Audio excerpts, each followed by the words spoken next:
Hey guys, welcome to this very first video on this channel. This is a little experiment that I'm doing on this channel, which is really just about documenting my journey as an entrepreneur, solopreneur, now a digital nomad, kind of traveling around, working on my business, and the idea around this channel is just to do something weekly, to just kind of like document my journey. And the intention behind it really is to just reflect, document, and with the hopes that this might help. If this can help one person out there that's maybe going through something similar to me, or maybe 5 years down the track, once I've kind of built up this channel, if someone can go back and see where I began and how I've evolved and changed through my life and my business, and this can give some kind of inspiration to somebody, then, that would be such a win for me. And I just we'd be very honored and grateful to have contributed to somebody's life like that.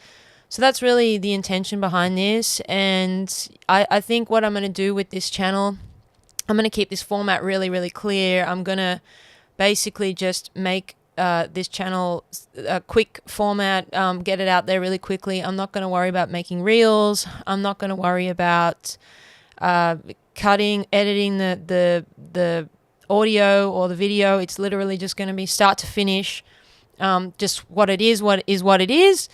And something else that I'm going to do is I'm going to create a little bit of a framework, and we'll see how this goes as I progress. But the framework is going to be something that I got from Matt Gray, actually, which is 3 learnings that will help me with future decisions, and 5 things that went well this last week. Now, just if you haven't been following any of my stuff, if you haven't followed my podcast or any of my educational stuff, which is still yet to be posted on my other YouTube channel at Rix Lee, which I'm going to be, I'll talk a little bit to that in a moment. But I do have a podcast called Design on Purpose, which is on YouTube, and I've just recently been booking out season 4 for that. I got some really great guests coming on. And I'm going to be having this channel here for just vlogs. You can also find me at Rix Lee on Instagram, and I think it's at Captain Rix, or Captain Rix Lee on TikTok. But you can find me on those channels, and I'm also on X. Actually, I've been really focusing on X, and my handle on X is I'll tell you right now.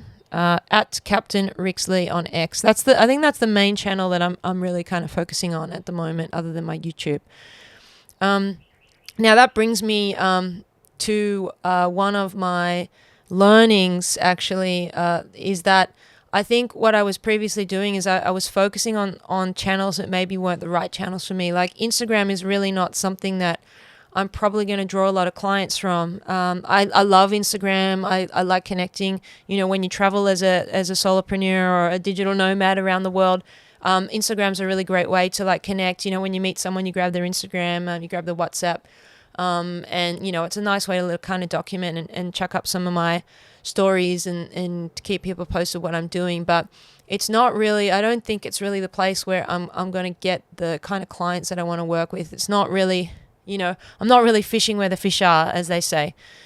So I think I'm going to focus on X. I love the conversations that are happening on X. For me, I love, deep thought, and I love, learning new things, and I love synthesizing information. And I'm finding there's a lot of that really great stuff going on X. I really love the conversation that's going on around the future of the world and systems design, and I'm finding that a lot of the people that I'd like to connect with and work with are probably more prone to being on X. So that's what I'm going to focus more on, and my LinkedIn as a professional, obviously. Just a little bit of that too. Like my background is in collaboration design and systems design. I've been the last 10 years, I've had an agency where I've been working on identity, systems design, collaboration design. And a lot of the work I've been doing is around purpose-led transformation. So working with companies to go through big change with purpose as the focus, and the focus of, well, the center point for really designing that organizational strategy and then applying that strategy across the whole organization and how the organization and works day to day. So all the strategic priorities of the organization should really be about, facilitating that purpose. And I take a real systems design approach to brand design and organizational strategy because with any system, and if you look into cybernetics, I nerd out on that stuff.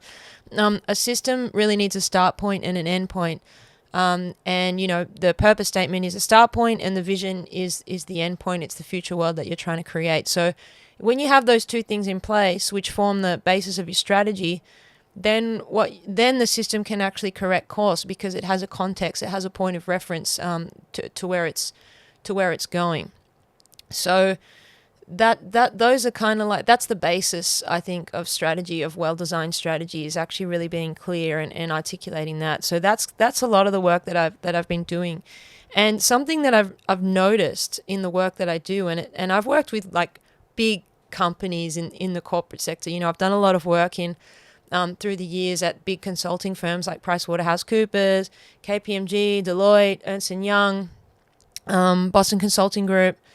I've worked with a lot of practitioners at these firms and on events with companies in these firms.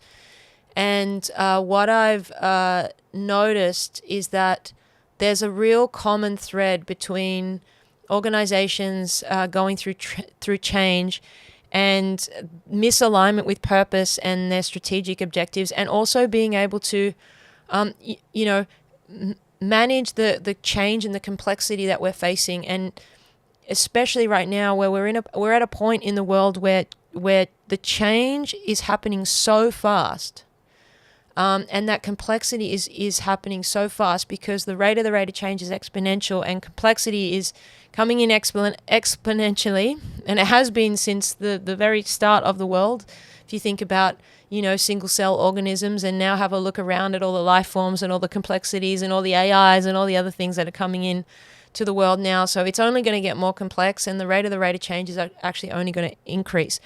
And with any system, including yourself and your life and any organization, if we don't embed complexities into our own systems, then our ability to respond to that change is actually going to diminish over time. And what we will end up with is something where those lines meet and our ability to respond goes down, and that's what we call the collision of the future. So when we design strategy and things like that, what I like to do, I think is a good design practice is actually to go as far as you can into the future and design that future world. And the further you can stretch and the more hindsight you can create in creating that future, then you have a pretty solid base to design an organizational strategy around that. And I think when you can do something like that and you can pressure test it and you can make it robust enough, then you can actually create a system and a strategy that is not going to fluctuate and become schizophrenic when there's more change, when we get the complexities and the change keeps increasing in the world around you, because then you're solid, you know where you're going, and you've actually already thought about a lot of these complexities in these things that are coming in. So that's the premise of the work and the method and the ethos that I am using in my design methodology. And I'm now, like, I've been working in this corporate world. I've also had my own agency with other clients, corporate and non-corporate, a lot of purpose-led organizations. And now I've got a couple of clients that are from very, very different backgrounds. One of the clients I'm working with at the moment is actually in Botswana. It's my friend Graham. He's got two businesses. He's got a Portuguese chicken chain in Botswana called Barcelos, and then he's got another company in Botswana called Cappuccinos, which is a restaurant, Italian restaurant. And I think it's quite a lot. Like, there's quite a few restaurants in South Africa, but he's got the Botswana businesses. And then my other client at the moment is Nicole Gibson from Love Out Loud. And awesome chick, and I'm working with Nick on some stuff there, and her company is a company which is all about building a civilization of love, and reconnecting people with their true essence, with loving themselves and finding clarity in that, and making better decisions actually.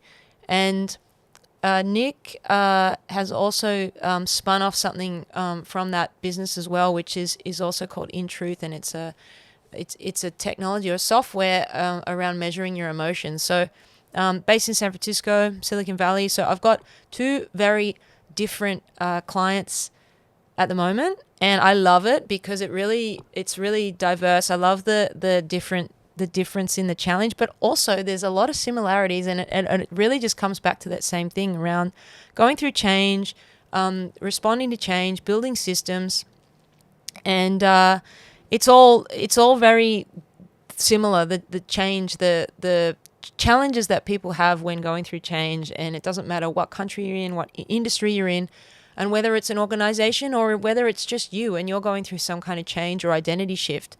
That work is actually applicable across the board. Everything is fractal. An organism, an organization is called an organization. It's the same as an organism.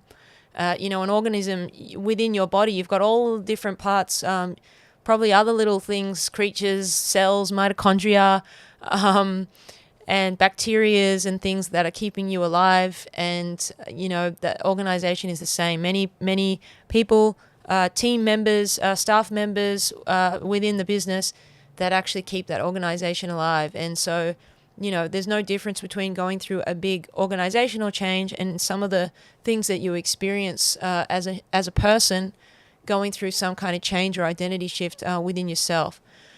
So there's a lot to draw from there. I'm not going to go into it all right now, but that's kind of like the work that I've been doing.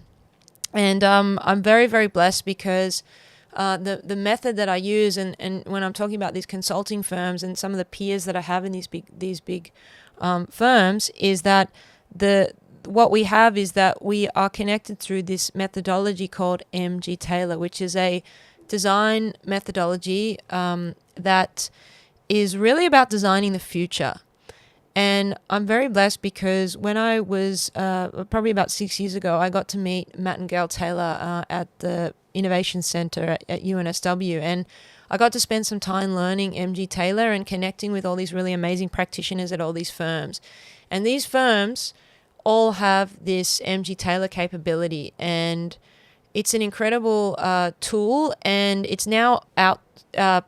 I think it's now the license is public to this knowledge. It was kind of tied up in these big firms for quite some time, and now we're kind of able to talk about it and share some of the knowledge. I think it's all now open source, and I really look forward to kind of sharing and documenting some of that stuff and sharing it with you guys on my other channel. But that's kind of the premise of the work that I've been doing the last 10 years or so. And so the three learnings, obviously that's one of them. The other thing that I've been learning through my journey, just kind of traveling and being a digital nomad. I mean, I hate saying that, but it's like, I think that that's kind of one way to describe it. I am living here in Southeast Asia. I've spent 5 months in Thailand, in Phuket, training Muay Thai and Jiu-Jitsu and kettlebells, and now I'm in the last few months I've been in Bali, Indonesia. So I've been based out of Canggu, and right now I'm just in this joglo here in Uluwatu. I just thought I'll get away for the weekends, get a little bit perspective, leave my computer at home, and just come out here and just record a little bit of content and get this YouTube video done. Because the hardest thing sometimes is just to start, like you get the channel ready and you're like, like I was going to do this weeks ago. I was going to record this weeks ago, and I didn't do it because, I don't know, it's a lot of the time you're just kind of making up excuses and maybe this is you, but I think the hardest thing is just to start. And I was reflecting on this too, actually. I was on a podcast, I had a podcast done a few weeks ago, and I was speaking to my friend Will, and one of the questions that he asked me on this podcast was, is there anything that you used to do as a kid that's like become like a superpower or something to that effect? And I was like, you know what? Actually, when I was a kid, I used to love playing with Lego. Was like, loved it. But I would always find it difficult to start. You've got your little mat, your green mat, where you can put all the blocks.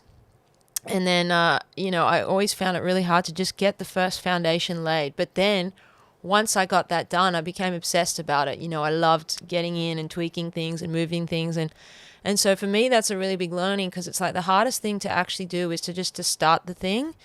And then with that creative process, things start moving. There's iterations that happens. There's learnings that happens. There's insights that happen.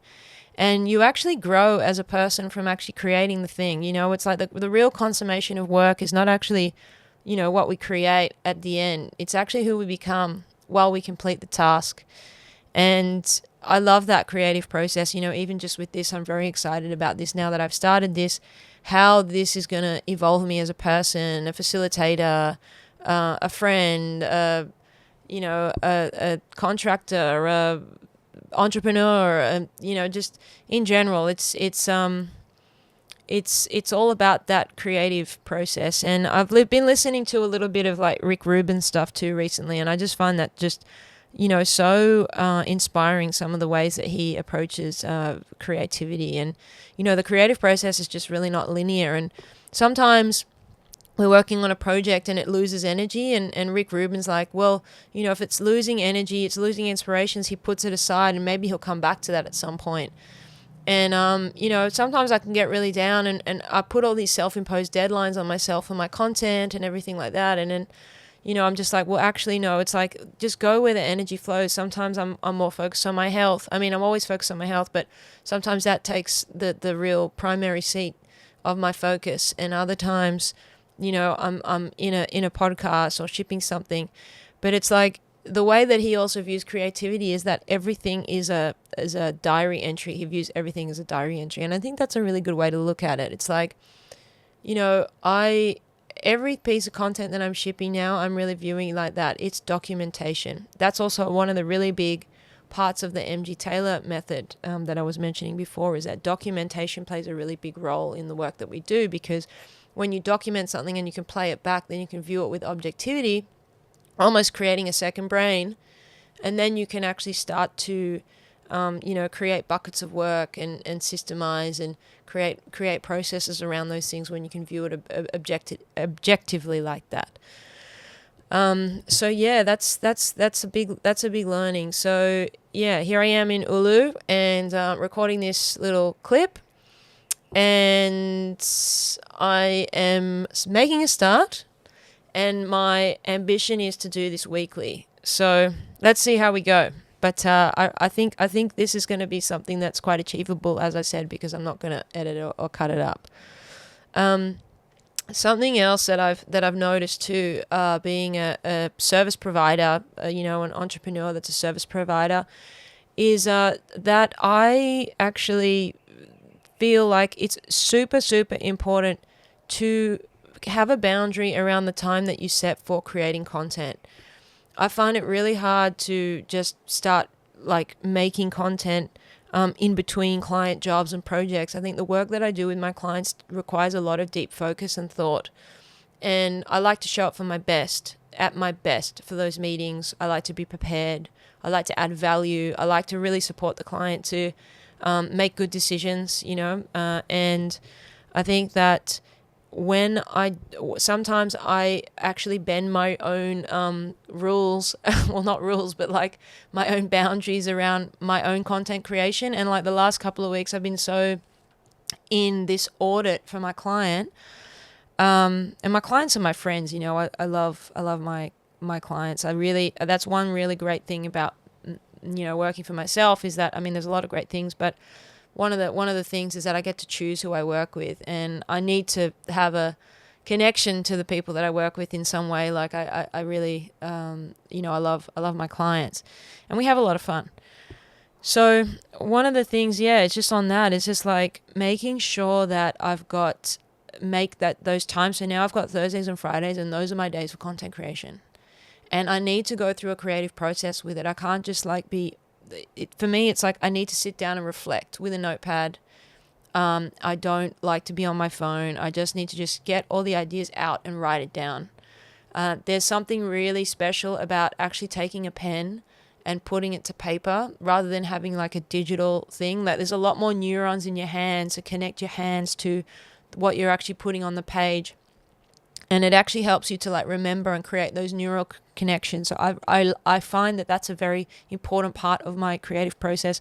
I have always carried around a journal. Like I've got stacks and stacks and stacks of these, and with dates on the back.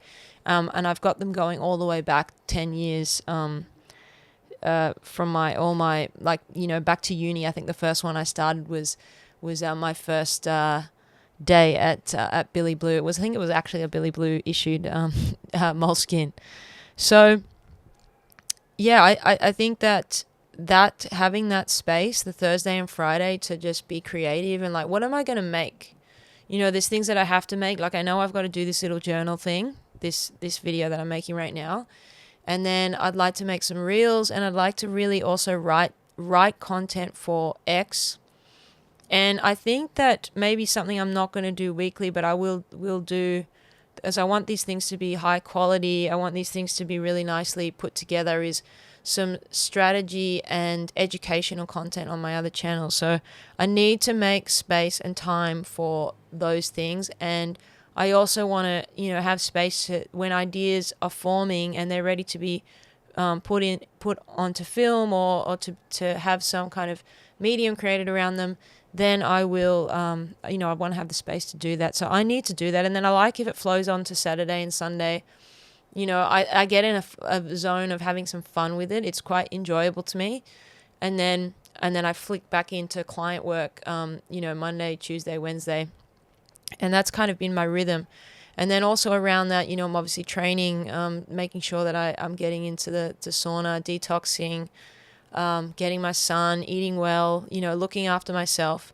And those things are really important, because if that goes out the window, then if I don't hold that framework down, then I'm actually, it throws out the rest of my week, and then it just flows on. So this last week I've learned that I really need to keep that container for myself to be creative and to actually just switch off from my client work. It takes me a little while to actually like turn that off for a few days, because there is a lot of problem solving and a lot of deep thinking that is required for those projects. So I try to keep Thursdays, Fridays free.